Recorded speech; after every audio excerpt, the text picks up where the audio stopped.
En la cartilla va a encontrar, yo no voy a seguir el orden de la cartilla, justamente por esto, ¿no? Porque necesito meter en el tiempo que tengo algo que es mucho más grande y entonces no puedo ir desarrollando la enseñanza de la cartilla porque me voy a ir. De hecho, si ustedes quieren en su momento repasar la cartilla, van a encontrar cosas que yo no dije y van a encontrar, y seguramente lo que digo, sí, de alguna forma u otra va a estar en la cartilla. De todas maneras, pueden ampliar este tema con un libro, porque después de este módulo surgió un libro que está en mi página personal, que es Osvaldo Rebolleda, todo junto, www.osvaldorebolleda.com, donde están todos los libros, y todos se pueden bajar gratuitamente, ¿no? Cualquiera de los libros que usted le hace clic los puede bajar, hay casi 140 libros. Entonces, uno de esos libros se llama El cuerpo de Cristo revelado. ¿Sí? Entonces, ese libro tiene que ver con esta enseñanza, tiene que ver con esa cartilla, solo que está, como por ser en el formato de libro, está más desarrollado. Para poder dar un entendimiento a esto, porque para nosotros, a ver, siempre mencionamos el hecho de que la iglesia es el cuerpo de Cristo. El tema es que yo le ponga el cuerpo de Cristo revelado, es porque una cosa es el decir y otra cosa es el entendimiento verdadero de lo que implica ser miembros del cuerpo de Cristo. Y qué es el cuerpo de Cristo, hasta dónde abarca y cómo se manifiesta. Entonces, a veces tenemos dichos, ¿no? Como por ejemplo, si somos la novia de Cristo, y si somos la novia, ¿cómo somos el cuerpo? ¿Se puede ser el cuerpo y la novia? Sí, se puede, porque ambos son uno, pero le vamos a encontrar una explicación a esto. Nuestra gestión de vida y el desarrollo de nuestra vida espiritual siempre se da en el marco de lo que podemos entender o no. Entonces, a veces no hay un entendimiento de que la iglesia es un diseño corporativo. La iglesia no es en sí una organización religiosa, sino un organismo vivo, porque es un cuerpo que tiene que manifestarse a través de los miembros que lo componen.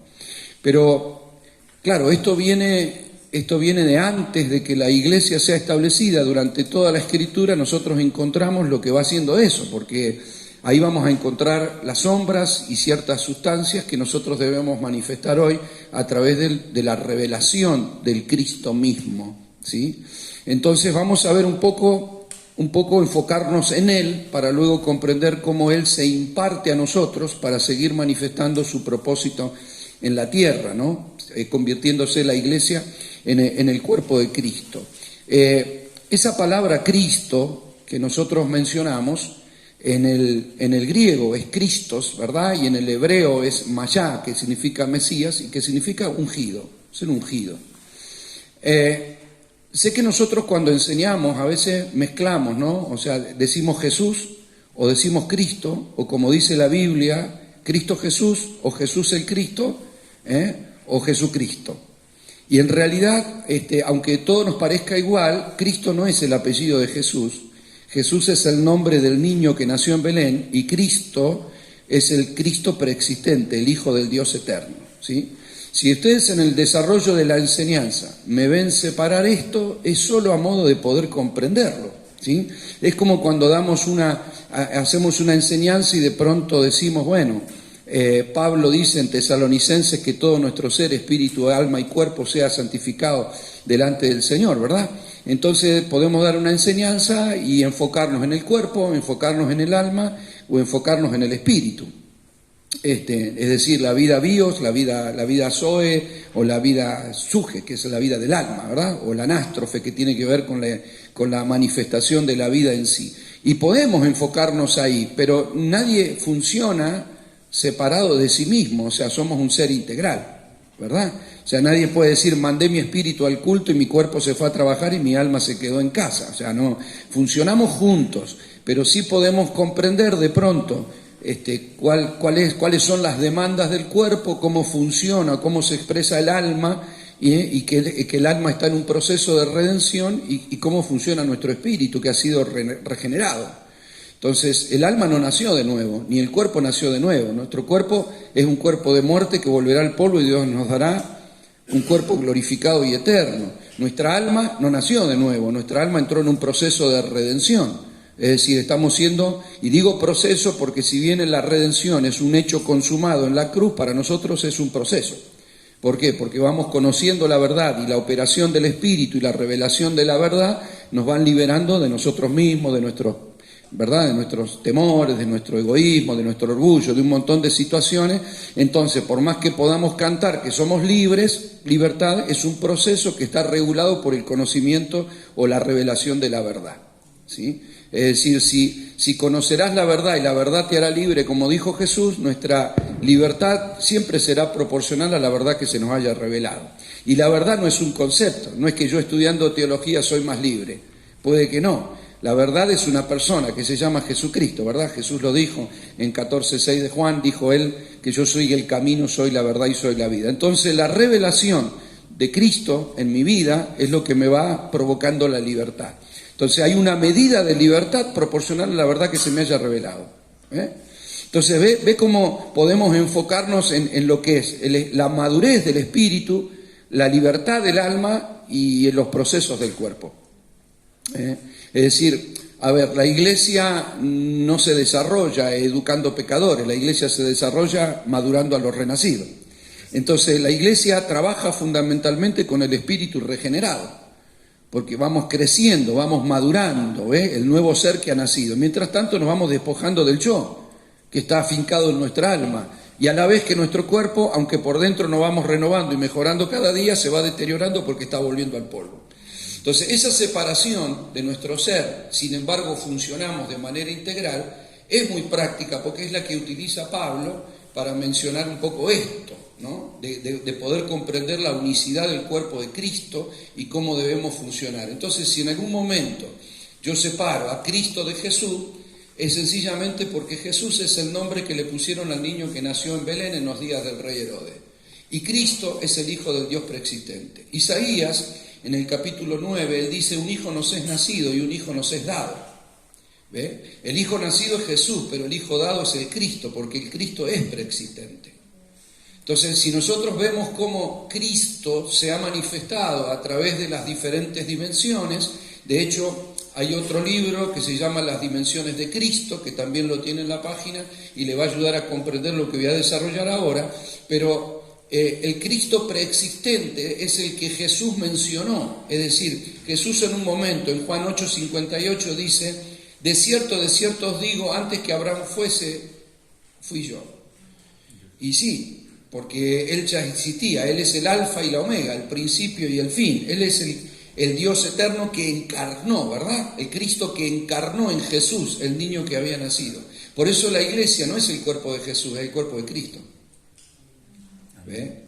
Ahora, esto implica entender, nosotros sabemos que Jesús está a la diestra del Padre, pero nosotros somos el cuerpo de Cristo. Entonces tenemos que entender cómo se produce esto y esta dinámica.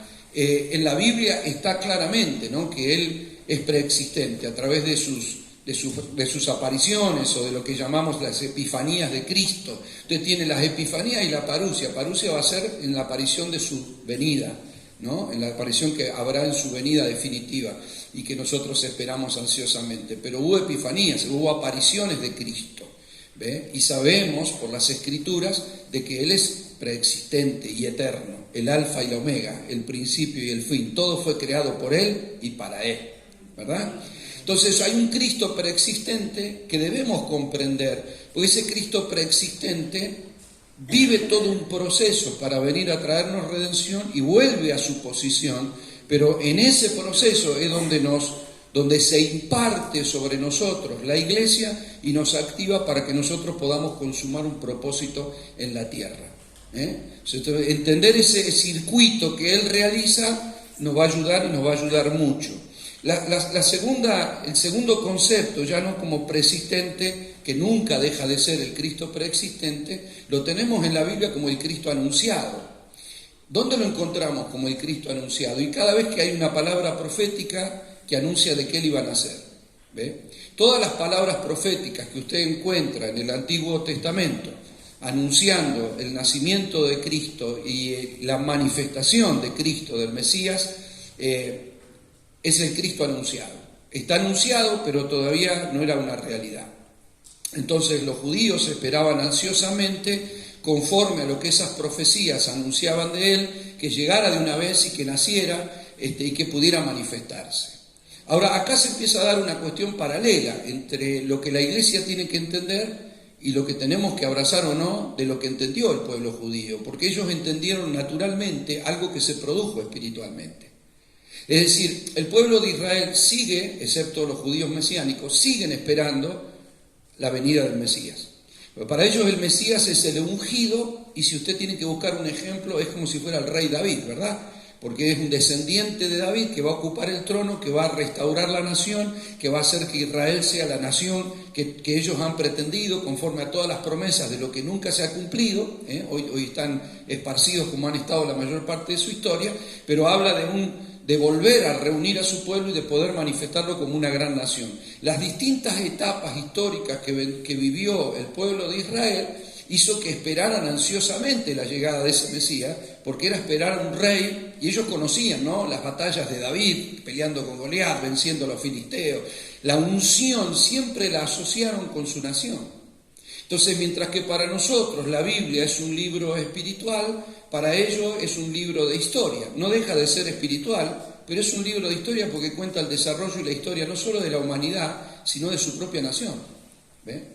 Entonces ellos encuentran ahí cómo se creó su nación y cómo Dios formó un pueblo a través de un hombre llamado Abraham, y que a través de ese hombre llamado Abraham, que de pronto, fue creciendo como familia, y entran por medio de José a Egipto, siendo algo más de 70 personas, pero después de 400 años salen como una nación. Entran como una familia y salen como una nación.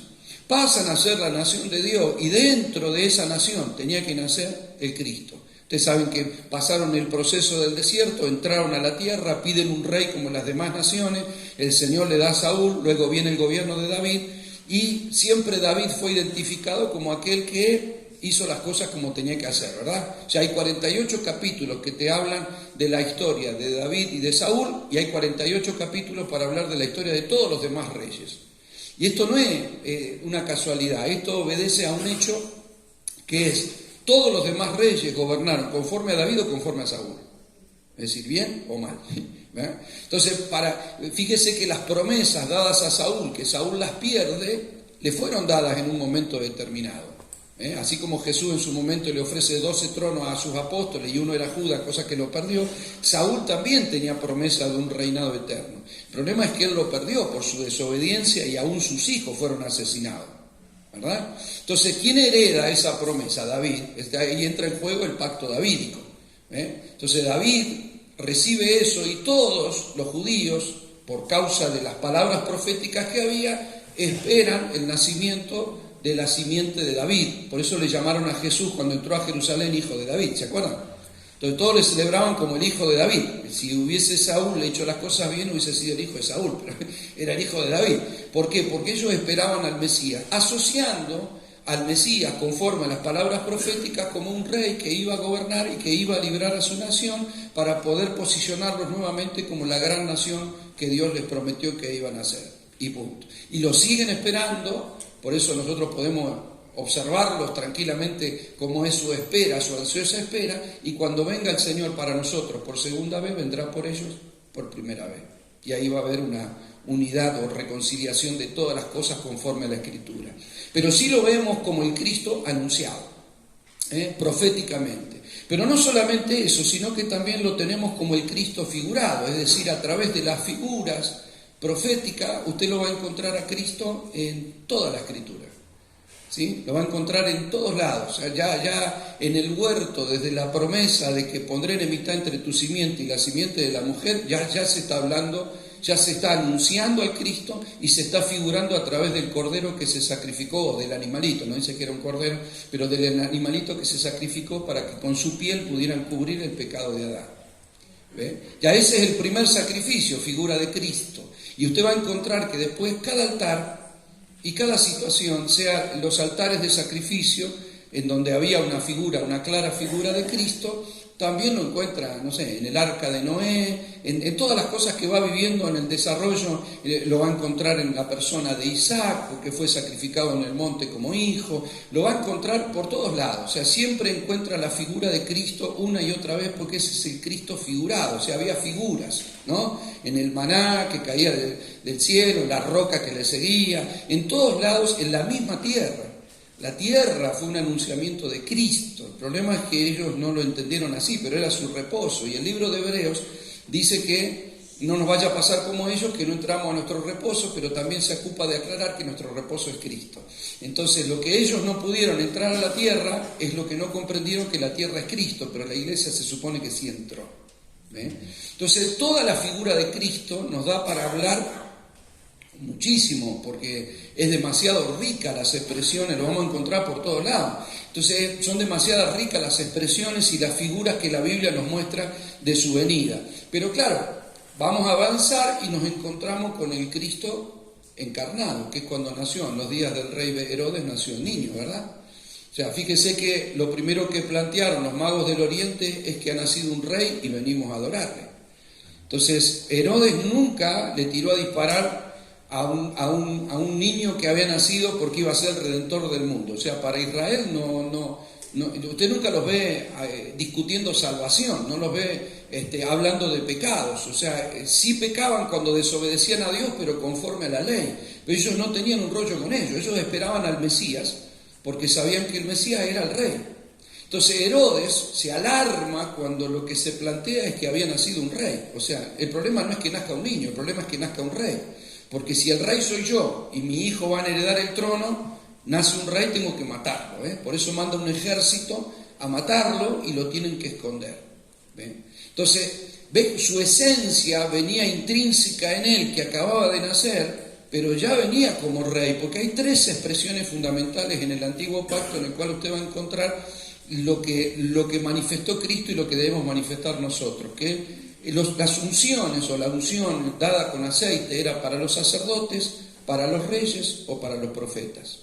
Entonces Cristo entró en esa dinámica y Él fue la realidad sustentable de todo lo que se había hablado, se había manifestado a través de figuras, ¿no? Escasas, por cierto, al lado de poder manifestar lo que Cristo fue, pero que la iglesia lo debe saber y recuperar. Porque poder comprender las funciones de Cristo es lo que nos tiene que hacer comprender a nosotros la dinámica de nuestra expresión.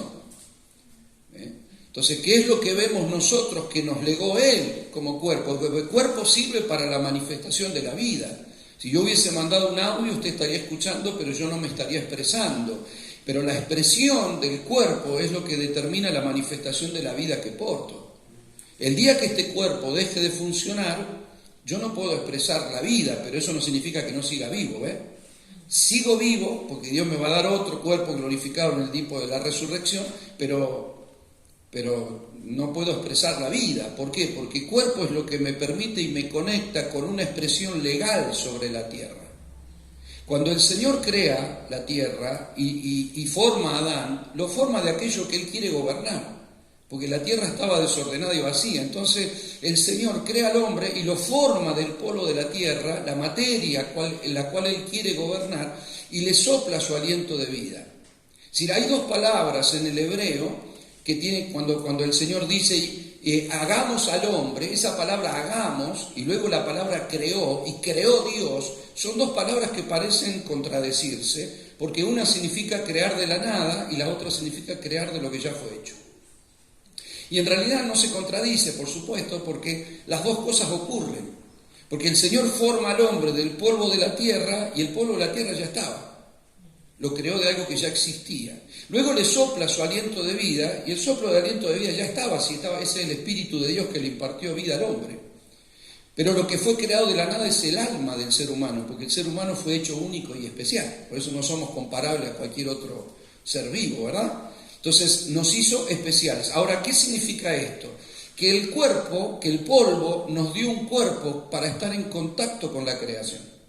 Nosotros físicamente tenemos los sentidos, ¿verdad? El gusto, el tacto, el olfato, o sea, estamos conectados, eso podemos interactuar con la naturaleza y con lo natural, con todo lo natural. Y por otro lado, al soplarle su espíritu, lo conectó con lo espiritual. Entonces, el ser humano no es que tiene un sentido espiritual, tiene cuerpo espiritual. Entonces tiene oídos espirituales, tiene una naturaleza espiritual que es semejante a Dios. La semejanza con Dios no es esta es la semejanza con papá y mamá. La semejanza con Dios es la semejanza que renació en nosotros, que es el Espíritu de Dios. Somos semejantes a nuestro Padre en el Espíritu, porque Dios es Espíritu, como dice Juan en el capítulo 4, cuando Jesús habló con la samaritana, ¿verdad? Entonces, a ver, esa semejanza que Adán tenía le daba plenitud, porque Adán podía manifestarse en la tierra conectado con el cielo. Yo gobierno a Adán y a través de Adán gobierno la tierra. Por eso el Señor le dijo: fructificad, multiplicad, llenad la tierra, señoread y sojuzgad. Fíjese en esto, el pecado no desconectó a Adán de la tierra, lo desconectó del cielo. Entonces le dijo, es más, le dijo: al polvo volverás, porque del polvo fuiste creado. Sin embargo, le cortó la comunión con Dios. Por eso dice Isaías 59:2: vuestros pecados hicieron división entre Dios y los hombres. Lo que se cortó fue la comunión espiritual, perdió la vida espiritual. Es por eso que Adán, fíjense ustedes que la primera reacción después de su pecado fue esconderse. Y Dios lo busca como si no pudiera encontrarlo, el Dios omnipresente, ¿no? Le dice: Adán, ¿dónde está? Y él dice: ¿por qué te escondes? Porque oí tu voz y tuve miedo. Es decir, si antes Adán podía comunicarse espiritualmente, tal como lo hacemos nosotros, como lo hizo Cristo, perdió eso. Entonces pudo escuchar a Dios, pero con su carne, y tuvo miedo. ¿Por qué? Porque la conexión espiritual se había terminado. A partir de ahí hay una conexión a través de los altares, pero es como que Dios a través de los altares tenía que abrir portales de comunicación con el ser humano. Y se manifestó soberanamente para hablarle a algunos en sueños o con voz audible, pero ya esa comunión que tuvo Adán interna con el Señor se cortó por causa del pecado. Y el hombre queda gobernándose solo, bajo la influencia de Satanás, si a usted le gusta, pero no pudo tener comunión con Dios, entonces pierde la brújula de lo que tiene que hacer y empieza a tratar de gobernar las cosas a su manera. Eso que pierde Adán lo recupera Cristo. ¿Ve? Entonces esto es vital para que nosotros lo podamos entender, porque de eso se trata el gobierno de Dios sobre nuestra vida, ¿verdad? Que Cristo recuperó lo que Adán perdió. Entonces, ahora, ¿por qué es tan trascendente nuestro rol? Porque estamos en la tierra y mientras que tengamos cuerpo, la legalidad para la redención es el cuerpo. Porque solo tierra redime tierra. Es decir, tenemos que entender que, ¿por qué Pablo nos sigue predicando? Y porque se murió. Le cortaron la cabeza. Sí, pero Pablo está vivo, porque Dios no es un Dios de muertos, sino de vivos, ¿verdad? O sea, Abraham está vivo, Isaac está vivo, Jacob está vivo. Pero ¿por qué no predica Pablo? Si hoy en día sería maravilloso que nos predicara Pablo. Es que no tiene cuerpo, y la legalidad para la expresión de la vida es el cuerpo, porque estamos en la tierra y tenemos que manifestar el reino en la tierra. Por eso dijo Jesús: así deben orar. Padre nuestro que estás en los cielos, venga a nosotros tu reino y hágase tu voluntad, aquí en la tierra como en el cielo.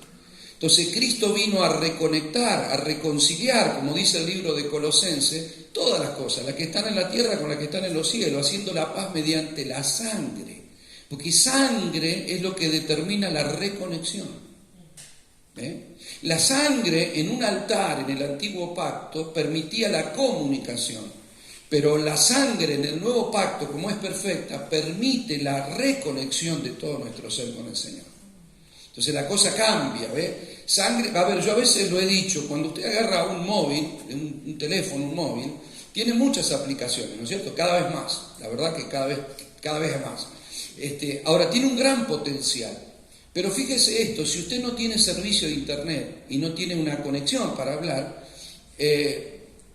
se limita muchísimo la función. Usted podrá sacar fotos, jugar a un jueguito, pero no puede hacer mucho más, porque no puede comunicarse con nadie, no puede meterse a internet, no puede navegar, no puede hacer, se termina. Las funciones siguen estando, el potencial sigue estando, pero se desconectó, no tengo conexión. Entonces nos entramos a desesperar: no tengo conexión, tenemos wifi, ¿por qué? Porque todo se limita a nada, una camarita para sacar fotos y listo, ya está, se terminó. Así es el ser humano. El ser humano sin Dios no es que no tiene potencial, tiene un gran potencial. Mira el mundo, de lo que es capaz el hombre. el hombre es capaz de muchas cosas, pero está desconectado. Entonces, todo lo que hace termina haciéndolo para el diablo. Entonces, tiene una gran capacidad de inventiva y de creatividad, porque el ser humano lo tiene y Dios nos ha dado a todos, los que estamos aquí, los que no, nos ha creado con esas virtudes. Y con un intelecto que podemos desarrollar, pero claro, cuando no estás bajo el gobierno de Dios, lo que terminas creando termina siendo para mal en lugar de ser para bien. Entonces Cristo lo que hizo con su sangre fue volver a conectarnos para recuperar lo que perdió Adán. Entonces, ahora, esa conexión es para manifestación. O sea, la idea es poder terminar lo que el Señor dijo que haría por medio de Adán. De lo contrario, si no hubiese podido hacerlo, hubiese ganado el diablo, ¿verdad? Te desvié tu creación y eché todo a perder. No, echó a perder muchas cosas, pero Cristo vino para traer la restauración de todas las cosas. Pero esto es clave porque esto nos tiene que hacer comprender que nuestro propósito de vida es hoy y es ahora, y que tenemos que aprovechar bien el tiempo, porque nosotros tenemos un problema. Mientras que Israel siempre esperó el Mesías para gobernar sentado en el trono de David y volver a ser una nación terrenal lo suficientemente poderosa y para ver la expresión del reino, la iglesia celestializó todo. O sea, permítame utilizar esa palabra, ¿no? Mientras que Israel terrenalizó todo, nosotros celestializamos todo. O sea, todo lo vemos arriba de una nube, mientras que ellos todo lo ven en la tierra. Entonces ellos tienen la Jerusalén terrenal, nosotros miramos la Jerusalén celestial. Mientras que ellos prosperan acá, nosotros tenemos calles de oro allá. O sea, siempre estamos pensando, no importa, no, porque yo me voy al cielo. Y ellos ellos no están pensando en el cielo, están pensando en la tierra. Lo que necesitamos es tener un equilibrio. Porque si estamos diciendo que Cristo viene, es porque Cristo viene. Y usted sabe que va a gobernar, ¿sí o no? Entonces, si Él viene, entonces el interés sí es tierra y nosotros estamos ahí. Entonces, no es que el cielo no existe, no estoy hablando de eso. Estoy diciendo, si apuntamos allá, nunca cumplimos propósito acá. Entonces, si el propósito es, aguantar hasta que Cristo venga, ya nos podría haber llevado, y ¿para qué va a andar renegando con nosotros? ¿Verdad? ¿Para qué nos tiene acá? Si Pablo dijo claramente, morir es ganancia, porque si en este momento nos morimos, estamos en la presencia del Señor. Mejor nos vamos todos allá a cantar arriba de una nube. El problema es que ese no es el propósito de la iglesia. El propósito de la iglesia es manifestar la vida de Cristo en la tierra. ¿Ve? Y por eso estamos acá. Ahora, si no comprendemos esta dinámica y no comprendemos el gobierno y no comprendemos la reconexión que Dios hizo con nosotros, vamos a procurar poner a Dios a nuestro servicio. Porque yo tengo una vida y ahora que conozco a Dios, Dios me va a ayudar. Dios no está para impulsar mis planes, sino para que yo me meta en su propósito.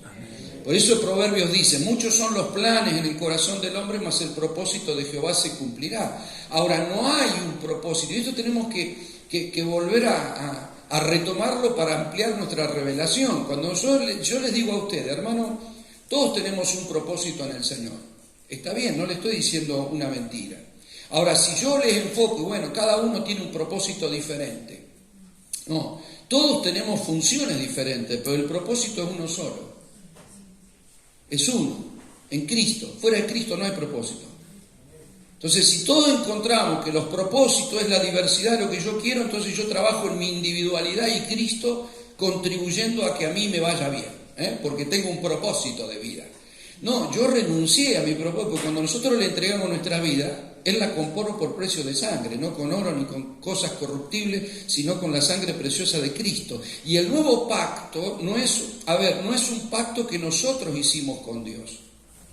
Eso también tenemos que borrarlo en nuestra cabeza, porque nosotros no hicimos un pacto con Dios. El nuevo pacto es un pacto que el Padre hizo con el Hijo.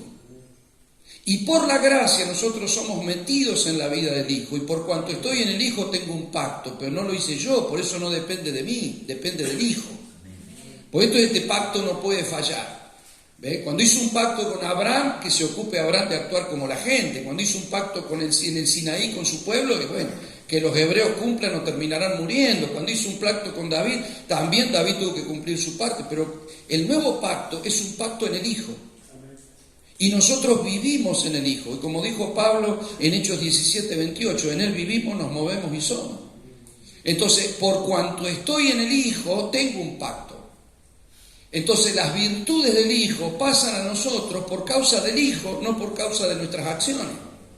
O sea, esa es la gracia. La gracia es que te otorga lo que no podés alcanzar por causa del Hijo, porque la ley vino por Moisés y como dijo Juan en el capítulo 1 del Evangelio, la gracia y la verdad vinieron por Jesucristo.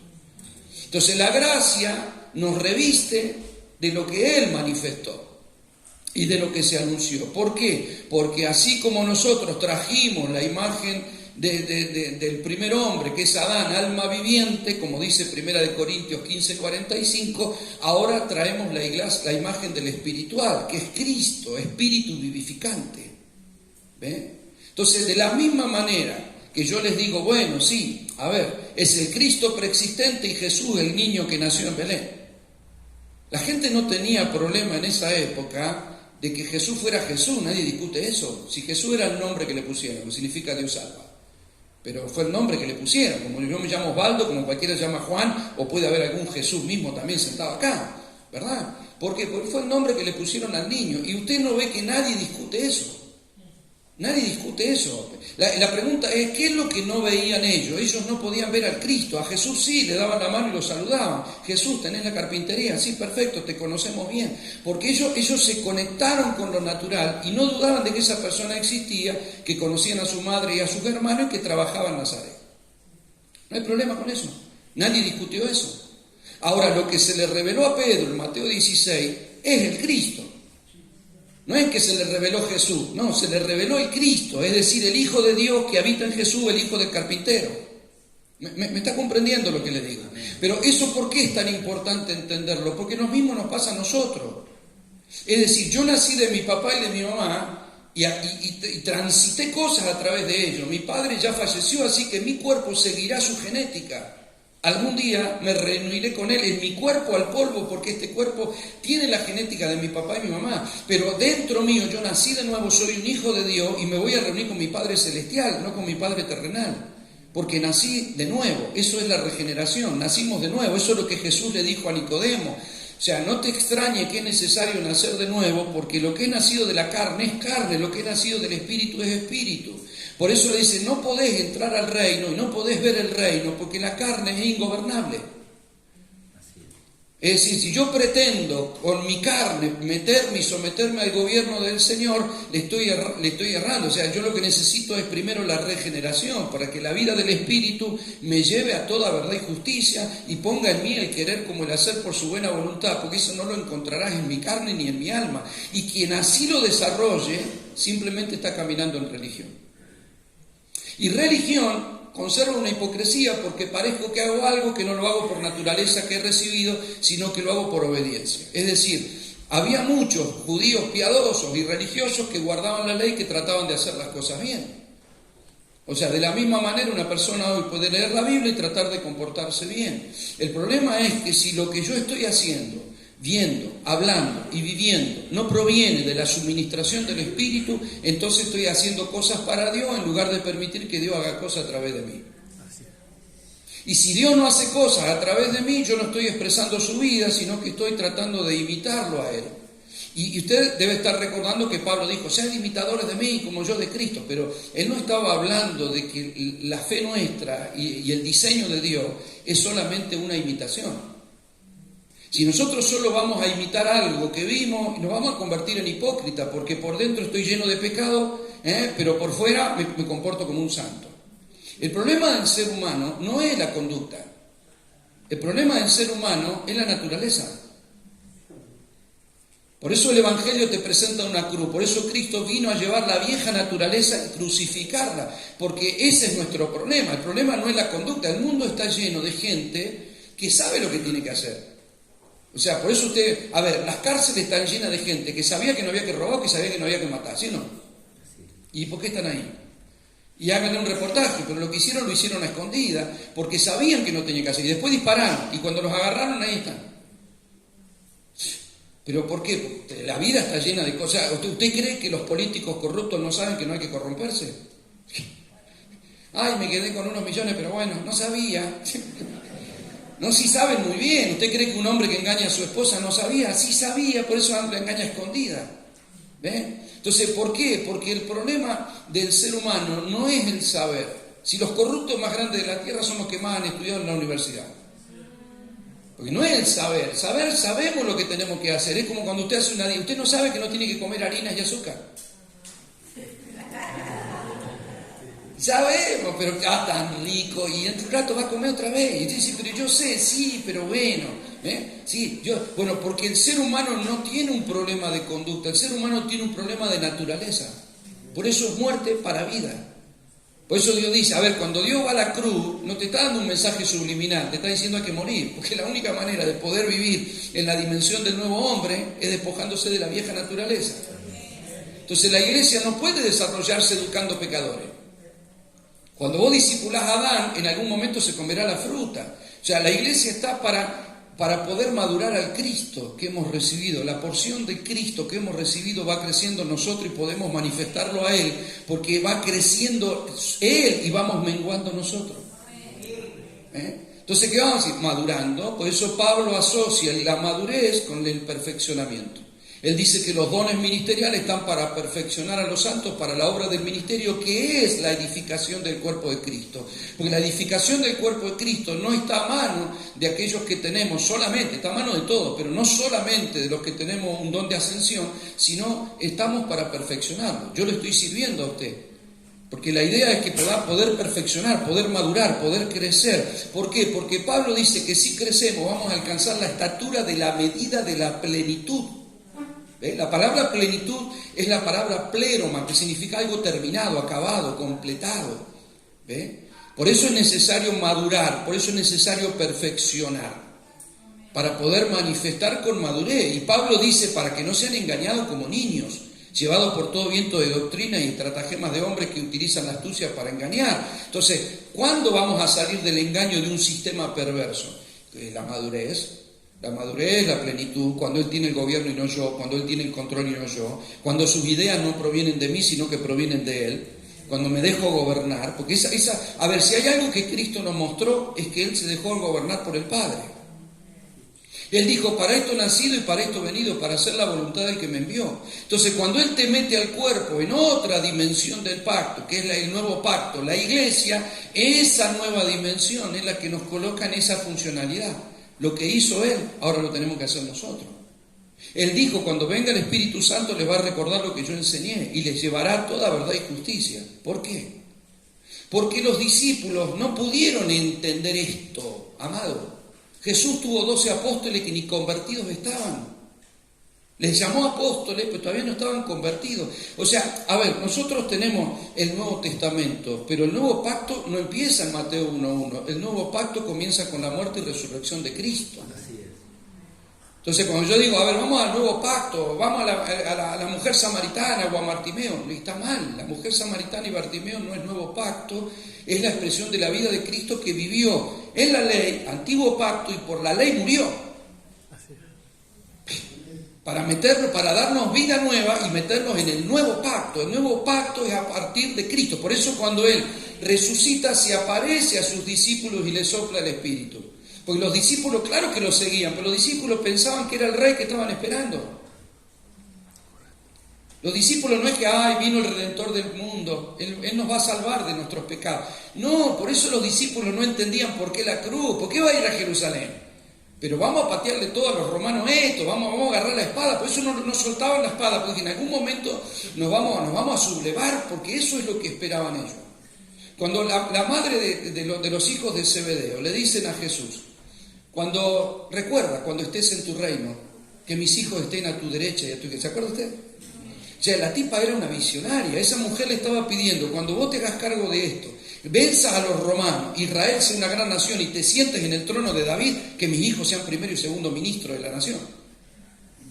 Ella no estaba pensando en una nube, cuando te sientes allá en la nube, que mis hijos estén ahí vestiditos de blanco, tocando el arpa al lado tuyo. O sea, no estaba pensando, ella estaba diciendo, el día que te subleves, que manifiestes que eres el Cristo y tomes gobierno de la nación y revientes todo, acordate, mis hijos, sentalos al lado tuyo para que seas primer ministro, ministro del interior y ministro del exterior, por lo menos. Entonces la concepción de ellos era eso. Por eso usted no lo ve a Jesús predicando algunas cosas, porque no era legal. O sea, Jesús perdonó pecado, pero no justificó a nadie, hasta que no fue a la cruz. Y una cosa es el perdón y otra la justificación. O sea, él podía perdonar porque era el hijo de Dios. Entonces, como hijo de Dios, tengo la representatividad de mi Padre. Si ofendiste a mi Padre, me ofendiste a mí porque el Padre y yo somos uno. O sea, él era la imagen del Dios invisible, el primogénito de toda la creación. Por eso le dijo a Felipe, si me has visto a mí, lo has visto al Padre, porque hay una representatividad. Entonces, si alguien le pedía perdón, decía, tus pecados son perdonados. Pero eso es preservación. Mire el antiguo pacto y los sacrificios para preservación no eran lo mismo. O sea, nadie se salvó por las ovejas que sacrificaron en el Antiguo Testamento. O sea, la salvación vino por Jesucristo, no por las ovejas. Lo demás fue preservación. Su extensión de perdón es para preservación. Por eso decía, vete y no peques más. Pero era muy poco probable que no pecaran, porque al rato estás pensando algo feo y volvés a pecar, ¿verdad? Ahora, la cruz lo que hizo fue no solo que nos perdonó, como nos mató, nos justificó, porque si yo fui culpable y Él en la cruz me mató, entonces ¿quién me va a condenar por algo si yo ya estoy muerto a eso? Usted no puede juzgar a un muerto, ¿verdad? Claro, porque nuestro pecado fue sepultado con Él, o sea, cuando el día que resucitó, Pablo dice, Romanos 6, resucitamos para vida nueva, ya. Entonces, el perdón es, sí, tengo a cuenta con Dios, pero la justificación es que se quemó mi expediente. Yo me acuerdo de las cosas que hice antes de conocer a Dios, Dios no. Dice, yo te veo a través de Cristo. O sea, no puedo, no me pides que mire a Osvaldo, porque si miro a Osvaldo vamos a tener problemas. Esa es una cuestión nuestra. Usted tiene dos maneras de ver la iglesia. Y esto es fundamental para esta materia. Usted la puede mirar de abajo o la puede mirar de arriba. Si la mira de abajo, va a haber el salón, va a haber silla, va a haber caras, va a haber gente, va a haber conductas, comportamientos y relaciones.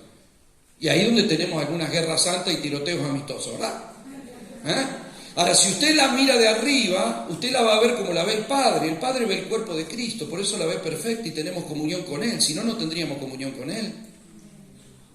Porque estaría en observación un montón de pensamientos nuestros y actitudes. Ya estaríamos descalificados para cantar nada, ¿verdad? Somos el pueblo, sí, somos el pueblo. Te voy a dar, somos el pueblo.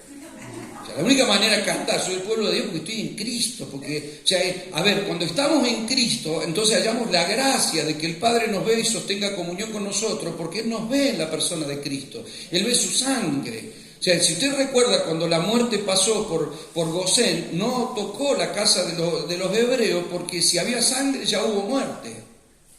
Dice, ¿y por qué no le hicieron nada? Porque la sangre es muerte, ¿verdad? Vos no podés hacer, ¿qué le vas a hacer? Una transfusión a los corderos, los mataste, derramaste la sangre y la pintaste. Viene la muerte y dice, en esta casa ya murieron todos. No entro. Voy a ir a la casa de los egipcios porque ahí están vivos, pero acá adentro están todos muertos y acá hay muerte. Por eso dice la Biblia que la vida está en la sangre. Y si la sangre está puesta en los dinteles y en las ventanas, acá murieron, no está en el cuerpo. ¿Me está comprendiendo? Entonces es lo mismo, o sea, a ver, el día que yo no esté, la muerte, ¿cómo me va a tocar si yo ya estoy muerto? Y usted también. O sea, cuando usted ve la película La Pasión, si usted lo ve a Jesús solo, se va a largar a llorar, porque usted tiene que verse usted, porque Él ocupó nuestro lugar. Decir, mirá qué cachetada le pegan, a mí me la tendrían que haber pegado. Mirá qué latigazo, a mí me lo tendrían que haber pegado. Mirá cómo le entierran el clavo, a mí me lo tendrían que haber enterrado. Porque Él ocupó mi lugar. Y eso es lo que nos conmueve, ¿ve? Porque tengo que saber que ese camino lo transité yo también. No hay y Él lo hizo por mí. No, a ver, Él lo hizo por todos nosotros, pero si no me veo en ese rol, nunca comprendo un nuevo nacimiento. ¿Ve? Y persisto en querer que siga vivo el que tiene que morir. Entonces yo puedo entrar en procesos de sanidad del alma, entonces está todo bien, no hay ningún problema. El tema es que la idea es que Dios nos sane para matarnos, es la revelación. ¿Ves? ¿Por qué? Porque la muerte fue una vez y para siempre, fue un hecho consumado, eso es un suceso. Pero en nosotros es un proceso. ¿Comprende? Es un proceso que va creciendo a medida de la revelación. Cuando la revelación se va ampliando, se me va revelando a mí lo que significa la cruz. La cruz es un proceso de revelación, no es un dicho emocional de un culto. Ay, vaya, Padre, muero, esta tarde muero ante ti. Todo abuela, si se pudiera, pero no se puede. No se puede. ¿Por qué? Porque hay un proceso. Usted lo dice hoy y luego se trata de... ¿Por qué? Porque se va de la reunión y dentro de un rato se le vuela la paloma y le vienen los caranchos. Le discutimos, nos enojamos y peleamos. ¿Sí? ¿Por qué? Bueno, porque es un proceso. Es un proceso de revelación. Y a medida que vamos menguando y vamos muriendo a nuestro yo, entonces se va desarrollando el Cristo que habita en nosotros. ¿Me está comprendiendo? Por eso es tan trascendente entender al Cristo encarnado, al Cristo crucificado, al Cristo resucitado. Fíjese que el Cristo resucitado es una dimensión diferente. Porque Él resucitó, pero todavía no había ascendido. Y cuando la fueron a tocar, no me toques, todavía no fui al Padre. O sea, estoy ahí, estoy en el medio. Ya resucité, pero todavía no llegué. ¿Ven? Es un proceso del Cristo resucitado. Por eso se habla del Cristo ascendido. Y el Cristo glorificado. Y el Cristo impartido. ¿Ves? Son distintas dimensiones que va a encontrar en ese libro si le interesa. Pero lo cierto es que el Cristo impartido es: yo me voy, pero me quedo. Y esto es extraordinario, porque, a ver, Jesús le dijo a sus discípulos en Marcos 9, cuando no podían liberar un demonio, ¿se acuerdan? Que llega a Él y los encuentra gritando, no podían liberar a un niño que tenía un demonio. Entonces Él dice: ¿hasta cuándo los he de soportar? O sea, porque Jesús también era pastor. ¿No es cierto? Y todos en algún momento dicen: Señor, ¿hasta cuándo los he de soportar? ¿Hasta cuándo? Y el mismo Jesús les dice después a los discípulos: yo estaré con vosotros todos los días hasta el fin del mundo. O sea, eso parece contradictorio. O te estoy soportando o voy a estar con vos. Las dos cosas. ¿Por qué? Porque hoy te soporto porque duermo al lado de Pedro y me ronca toda la noche. Y Judas me saca el tuco dentro del plato, pero sé que me piensa traicionar. Estos otros no me entienden y los 70 andan hablando mal de mí. Hoy los estoy soportando porque no entienden el plan. Pero yo pretendo equiparlos para irme, impartirme para irme.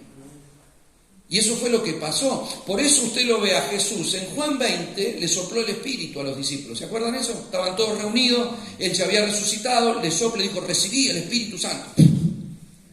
Juan 21, ¿dónde estaban? Pescando todos otra vez. O sea, imagínense, Jesús llega a la playa y se agarró la cabeza y no puedo creer.